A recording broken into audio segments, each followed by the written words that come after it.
नारायण नारायण नारायण सब में नारायण नारायण नारायण सब में नारायण नारायण नारायण भजमन नारायण नारायण नारायण भजमन नारायण नारायण।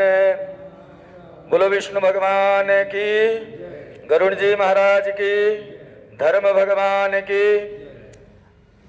हम लोग 16 अध्याय के गरुड़ पुराण की कथा का श्रवण कर चुके हैं। अब हम गरुड़ पुराण के 16 अध्याय की कथा श्रवण करने के उपरांत जो इस कथा का महात्म है वह महात्म हम लोग श्रवण करने के लिए जा रहे हैं। इस महात्म में क्या बताया है, यानी जो पुत्र क्रिया को करता है उसे किस प्रकार का फल प्राप्त होता है, जो नहीं करता उसे किस प्रकार का फल मिलता है। पुत्र है तो पुत्र का कर्तव्य क्या है, अपने माता पिता के प्रति उसका फर्ज क्या है, उसे क्या करना क्या नहीं करना, और यह गरुड़ पुराण की कथा का श्रवण करने का भी क्या फल है। आइए हम सभी लोग श्रवण करते हैं। 16 अध्याय की कथा प्रारंभ हुई विष्णु धाम से, यानी बैकुंठ लोक से। यह कथा बैकुंठ लोक से प्रारंभ हुई क्योंकि इस कथा को गरुड़ जी ने जो है भगवान के सामने रखा या प्रश्न रखा कि परमात्मा आप ही, यानी आपने कई बार यह बताया कि आपके भक्त आपकी भक्ति करके किस तरह से जो है आपको और सुख वैभव को प्राप्त कर सकते हैं, लेकिन परमात्मा इस बार मैं आपके भक्ति का या आपके धाम को प्राप्त करने की कथा नहीं श्रवण करूंगा। आपके मुखारबिंद से हम उस कथा को श्रवण करना चाहते हैं जिस पथ पर लोग चल करके, यानी नास्तिक लोग चल करके नरक में जाते हैं, उस नरक लोक की कथा, उस यात्रा की कथा, उस यम मार्ग की कथा हे परमात्मा मैं आपके मुखारबिंद से श्रवण करना चाहता हूं। भगवान ने समझाया कि गरुड़, जो तू श्रवण करना चाहता है, जो जिद कर रहा है, इस कथा को सुनते सुनते शायद तू डर जाए, भयभीत हो जाए, कंपयमान हो जाए, लेकिन गरुड़ जी ने लोगों के उपकार के लिए, एक इस धरा के कल्याण के लिए, मृतलोक के कल्याण के लिए, मानव के कल्याण के लिए गरुड़ ने कहा कि हे परमात्मा आप कथा सुनाइए, हम उस कथा का मार्ग जो कथा है वह श्रवण करना चाहते हैं। तो भगवान ने 16 अध्याय तक गरुड़ पुराण की कथा गरुड़ जी के अनुग्रह पर जो है उनको सुनाई, और सुनाने के बाद जब गरुड़ ने सुन लिया सारा विषय तो उन्होंने कहा कि परमात्मा यह मनुष्य की अज्ञानता है कि जो वह बार बार इस संसार में आ रहा है और बार बार जा रहा है। मैंने आपके मुखारबिंद से सुन लिया, अब कोई ऐसा उपाय बताइए जो शास्त्र में वर्णित हो, जो सनातन यानी मोक्ष को देने वाला हो, जो आपको पाने वाला हो, आपके धराधाम तक पहुंचाए, ऐसी कथा कोई सुनाइए। भगवान ने सुनाया, वो भी कथा सुनाया। 16 अध्याय सुनाने के बाद भगवान ने कहा गरुड़ अभी भी तेरे मन में अगर कोई शंका रह गया, कोई विचार रह गया, कुछ और पूछना चाहता है तो पूछ ले। लेकिन गरुड़ जी ने कहा कि परमात्मा मैंने जितना जानना चाहा, जितना सुनना चाहा, उससे कई गुना अधिक आपने अमृतमय मीठा वचन मुझे सुना दिया। हे परमात्मा मैं धन्य धन्य हो गया हूँ, मैं कृत्य कृत्य हो गया हूँ। अब मेरे मन में ऐसा कोई विचार ही नहीं है और कोई प्रश्न उठ नहीं रहा है। यही कह करके गरुड़ जी जो है वह भगवान श्री हरि के ध्यान में मग्न हो जाते हैं, ध्यान में मग्न हो गए। अब आइए हम लोग जो है इस कथा का महात्म जान लेते हैं।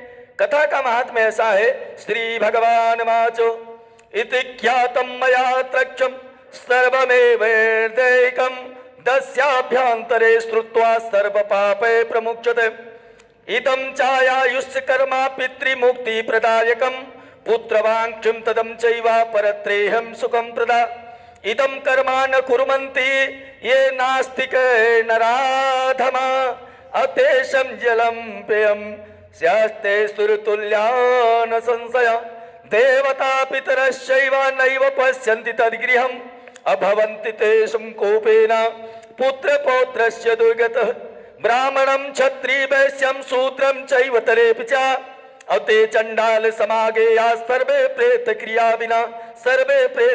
विना प्रेतकल्पमिदं पुण्यं शृणोति श्रव्यक्षया उभौ तौ पाप विनिर्मुक्तौ दुर्गति नैव गच्छतः माता पितरश्च मरणे सौपर्णं श्रुते तया पितरौ मुक्तमापन्नौ सुतं सन्ततिमां भवेत् न सुत्वं गरुणं येनं गयं श्राद्धं नो कृतम् अभिसोत सर्गम कृतो नैवा न चा मासिक वार्षिके सा कथम कथते पुत्रा कथम मोक्षे तृणात्रयः।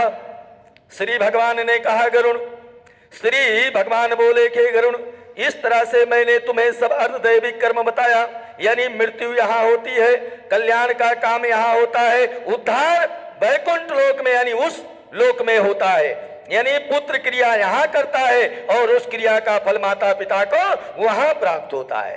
कहते हैं अर्धदैविक कर्म है, जिसे कहते हैं दशाह के यानी 10 दिन के भीतर सुन लेने पर अर्धदैविक कर्म करता जो है वह सब पापों से मुक्त हो जाता है। यह आयुष्म कर्म इस लोक का यानी मृत लोक का कर्म पितरों को मुक्ति देता है और पुत्रों की जो चाहना है कहते हैं कि उसका फल प्रदान करता है। पुत्र जो आचार विचार करे, जो सोचे, जो मांगना चाहे, जो इसकी इच्छा हो वह भी उसे मिलता है। तथा इस लोक और परलोक में यह कथा जो है यह भगवत नाम सुख देता है। जो नरों में अधम लोग होंगे, जो नास्तिक लोग होंगे, जो इस कर्म को नहीं करते हैं, उनका कहते हैं उनका सुरातुल्य यानी उनके घर का जल जो है वह मदिरा के समान होता है, सुरतुल्य होता है, यानी वह पीने की योग्य नहीं। जिनके घरों में कर्म नहीं किए जाते हैं इसमें कोई संशय नहीं है। देवता और पितर उनके घर की तरफ कभी नहीं देखते हैं। कहते हैं जिन लोग काम को नहीं करते, जो माता पिता चले गए उनके पास इतना भी समय नहीं है, जिसने उनका जीवन दिया, जिसने उनको जन्म दिया, घर दिया, बार दिया, पढ़ाया लिखाया और उन्हीं का रक्त, उन्हीं का खून तुम्हारे शरीर में दौड़ रहा है। कहते हैं ऐसे पुत्र माता पिता के जाने के बाद उनके लिए 10 दिन का समय नहीं है कि उनको प्रेम से पानी दे दे, रोटी दे दे, उनका पिंडदान कर्म कर दे। जिसने जीवन दिया है, जिसका रक्त तुम्हारे शरीर में दौड़ रहा है, क्या अब उनके लिए तुम्हारे पास 10 दिन का समय नहीं है? ब्राह्मण है, क्षत्रिय है, शूद्र है, यानी दूसरे जो कोई भी हो, जो प्रेत क्रिया नहीं करते हैं वह पुराण कहता है उनको चंडाल के समान ही जानना चाहिए। जो इस पवित्र प्रेत कल्प को सुनता है और जो इसे सुनाता है, कहते हैं दोनों पाप से मुक्त हो करके कभी भी दुर्गति को प्राप्त नहीं होते। यानी जो माता पिता की मृत्यु पर गरुड़ पुराण का कथा श्रवण करता है उसके माता पिता मुक्ति पाते हैं और पुत्र जो है वह संतति युक्त होता है। जिसने ना कभी गरुड़ पुराण की कथा को सुना हो, ना गया श्राद्ध किया हो, ना विशोत सर्ग किया हो, ना मासिक वार्षिक श्राद्ध किया हो, यानी उसे हम पुत्र भी नहीं कह सकते और वह पुत्र कहलाने की योग्य भी नहीं है। क्योंकि वह 3 ऋणों से कैसे मुक्त हो सकता है? जो उसका कर्म है, जो जिस लिए माँ बाप ने उसको इस धरातल पर लाया, वो अपने कर्म को नहीं कर रहा है तो कैसे मुक्त होगा भाई? अपने माता पिता के उद्धार करने में कहते हैं वह सामर्थ्य कैसे हो?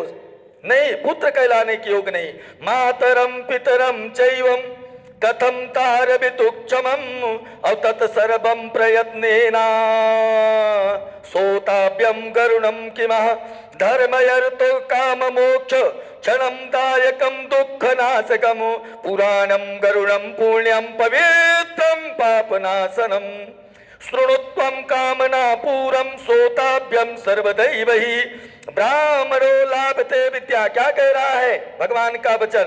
ब्राह्मणे लाभते विद्या और क्षत्रिय पृथ्वी लाभते और वैश्यो धन कृतम मेले शूद्र शुद्ध्यन्ति पातकः श्रुत्वा दानानि देयानि वाचकाय खिलानि च अपूर्वोक्त सय्यानदानि न्यन्यतम सफलम भवे पुराणं पूजे पूर्वं वाचकं तरान्तरं वस्त्रयलंकार गोदाने दक्षिणं बिजश्च सादरम् अनिश्चं हेम दानस्य भूमिदानस्य भूर्भिः पूजयेद् वाचकं भक्त्या बहु पुण्यम फलाप्ते, बहु पुण्यम फललाप्ते वाचकस्यर्चने नैव पूजितो हम न संशय साधु तुष्टे तुष्टतम यामि वाचके नत्र संशय। यानी इसीलिए हमको हर तरह से इंतजाम करके, हर तरह से प्रयत्न करके, चाहे जैसे हो, यानी गरुड़ पुराण की कथा, गीता की कथा, कोई भी भगवान नाम चर्चा, ऐसे समय में हमें घर में अवश्य श्रवण करना चाहिए 10 दिन तक। यह श्रवण करते धर्म, अर्थ, काम और अंत में मोक्ष, कहते हैं यह करने से प्राप्त होता है, समस्त हमारे दुखों का नाश हो जाता है। गरुड़ पुराण पुण्य और पवित्र ग्रंथ जो है वह माना गया है, क्योंकि भगवान नारायण के द्वारा स्वयं गरुड़ जी को यह कथा सुनाई गई है। सारे पापों का नाश करता है तथा जो पुत्र, जो व्यक्ति इसे सुन रहा है, कहते हैं उनकी कामना को पूर्ण करने वाला होता है। इसीलिए सर्वदा इसे श्रवण करना चाहिए। सुनने वाला अगर ब्राह्मण का परिवार है, जैसे श्लोक कह रहे हैं, नारायण कह रहे हैं कि अगर ये कथा ब्राह्मण के घर में सुनी जाती है तो ब्राह्मण कथा सुने तो विद्या का धनी होता है। अगर ब्राह्मण के घर में विद्या आ गई या विद्यावान हो गया तो जीवन में उसे किसी प्रकार का संकट या दुख नहीं आएगा, क्योंकि संसार में विद्या ही सबसे बड़ा धन है। विद्या सबसे बड़ा धन है। छत्री के घर अगर इस कथा को सुनते हैं तो क्या होता है, छत्री भूमि का मालिक बनता है, जमींदार बन जाता है। हाँ, अगर वैश्य के घर में या कथा श्रवण की जाती है तो नारायण कहते हैं कि वैश्य के घर में स्वयं माता लक्ष्मी विद्यमान हो जाती है, यानी धन धान्य रुपए पैसे की कमी नहीं होती है। हाँ, शूद्र के घर अगर यह कथा सुनी जाती है, बोले उनके घर से भी जातक पातक जितने भी दोष हैं वह सब दोषों से मुक्त हो जाते हैं। गरुड़ पुराण सुन करके, यानी जो आचार्य इस कथा को सुना रहे हैं उनके लिए भगवान कहते हैं कि ब्राह्मण को सभी प्रकार का दान देना चाहिए। दान में जैसे सैया का दान दे सकते हैं तो हमें कथा सुनने का फल मिलता है। पहले हमें क्या करना चाहिए, हमें इन ग्रंथों का पूजन कर लेना चाहिए, यानी जो भी हम ग्रंथ सुने हैं उसका पूजा अर्चना कर लेना चाहिए। और उसके बाद में पंडित जी के लिए बताया है कि वस्त्र देना चाहिए, पंडित जी को आभूषण देना चाहिए, पंडित जी को गोदान देना चाहिए, पंडित जी को दक्षिणा देना चाहिए। अच्छा, जो वस्तुएं आप दे रहे हैं वो वस्तु बड़े ही आदर और सम्मान के साथ दे, है ना। आप भले ही कितना बड़े क्रोधी क्यों ना हो, गुस्सा बहुत आता हो, लेकिन जिस समय हम ऐसा कर्म कर रहे हैं, कोई यज्ञ के निमित्त कर रहे हैं, तो उस समय हमें गुस्सा नहीं रखना है। और जिस ब्राह्मण को विदान दे रहे हैं उनको अपना गुरु बना करके आदर और सम्मान के साथ उनको ये वस्तुओं का दान करना चाहिए। और बहुत सारा अगर पूर्ण जजमान चाहता है तो उसके साथ में पंडित जी को विदा करते समय बहुत सारा अन्न का दान दे सकता है, यानी अन्न का दान कर दे। अन्नदान, स्वर्ण दान, भूमि दान भक्ति पूर्वक दे। कहते हैं सुनने वाले की जो कथा व्यास जी सुना रहे हैं, कथा सुना रहे हैं, पंडित जी सुना रहे हैं, कहते हैं ईश्वर कहता है कि हे गरुड़, यह कथा जो ब्राह्मण सुनाता है और जिस घर में सुनाता है वो जजमान अगर पंडित जी को खुश कर देते हैं, पंडित जी आनंद से और खुशी खुशी से उनके घर से विदा होते हैं, तो हे गरुड़, वह खुशी यानी वह विदाई मैं स्वयं उस जजमान को, उस प्रिय भक्त को ऐसा आशीर्वाद देता हूं कि हमेशा जीवन भर वह सुखी रहता है अगर उसके घर से ब्राह्मण खुश होकर के जाता है, विदा होकर के जाता है। तो ये समझ जाओ कि वह ब्राह्मण की नहीं, वो हमारी पूजा कर रहा है। स्वयं नारायण ब्राह्मण के रूप में आपके दरवाजे से खुश होकर के जा रहे हैं, ऐसा समझ करके आप जो है आदर और सम्मान के साथ ब्राह्मण को विदा करें। कथा सुनाने वाला ब्राह्मण विप्र अगर संतुष्ट होकर के जाता है तो नारायण कहते हैं कि गरुड़, मैं स्वयं प्रसन्न हो जाता हूं, मैं स्वयं प्रसन्न हो जाता हूं। बोलो विष्णु भगवान की, बोलो गरुड़ जी महाराज की, बोल धर्म भगवान की। श्रीमन नारायण नारायण नारायण, श्रीमन नारायण नारायण, भजमन नारायण नारायण नारायण, भजमन नारायण नारायण यण भजमन नारायण नारायण नारायण भजमन नारायण। बोलो विष्णु भगवान की जय, गरुड़ जी महाराज की जय, धर्म भगवान की